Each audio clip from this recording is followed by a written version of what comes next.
Stepney's visit to the Northwestern Railway was coming to an end.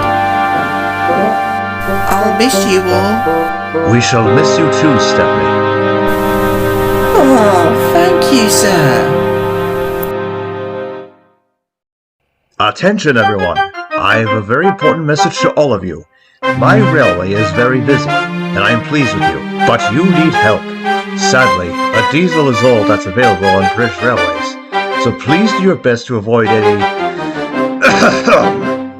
disturbances.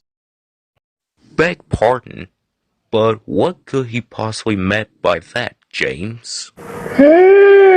He means this diesel express out of the works. It means he's bound to be rude and impatient. Oh, that does sounds like trouble. I'm sorry to say that James was right. The diesel swam, and then checked Tidmouth sheds. Not bad. I've seen worse. At least you're all clean. It's not your fault, but Sir Topperman should scrap you and your engines like myself. All I need is a bit of oil, a touch on the starter, and I'm off. No more than no waiting. They'll have to bust around you for hours before you're ready. The engines were absolutely furious. The next morning, they all held an indignation meeting around the turntable. Oh, that wretched diesel, it's absolutely disgraceful. And disgusting. Not to mention, despicable.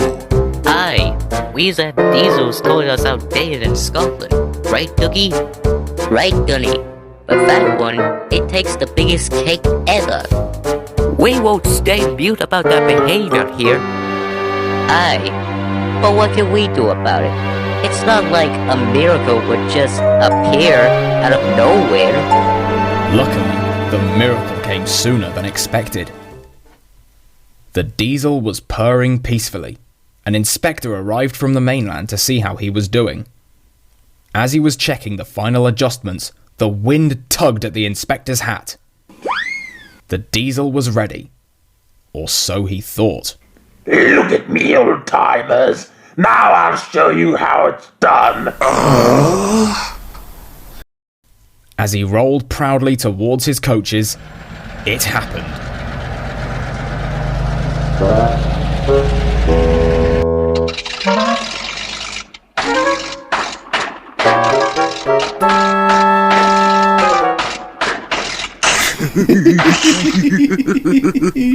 Botheration.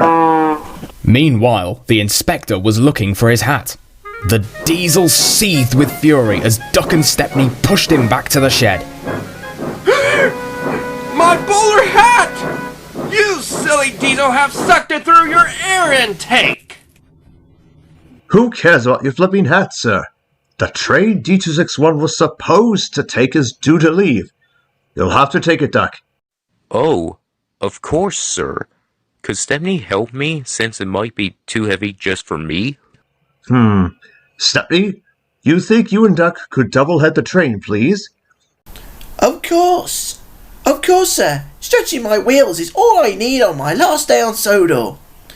Now remember, Gordon will take over from halfway, so get the train to there. So good luck. Don't worry, sir. I'll be there and be early too. The two engines moved carefully over the rails and out to the open line. All right, Duck. Ready for a fast stroll? More ready than ever. Let's roll! Soon they were whizzing through Edward Station, and they charged at Gordon's Hill beyond. They felt the drag of the heavy coach's head. It was hard work.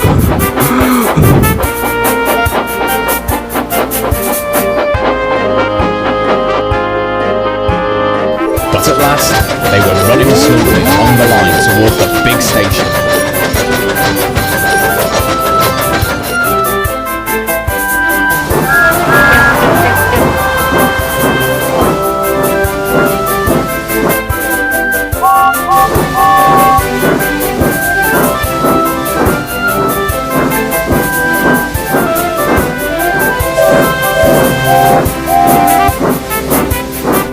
As they arrived at Crowman's gate, they heard a familiar voice.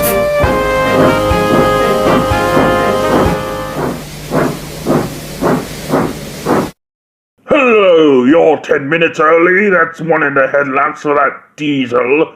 Ha! I heard that James says that he's now soaking in the shed miserably.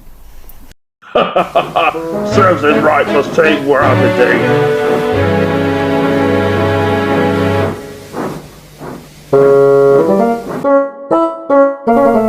Next day, everyone came to say goodbye to Stephanie. I will, and all of you are invited to the Bluebell Railway anytime. And off he went. But what about Diesel? Well, he'd slipped out when no one was looking.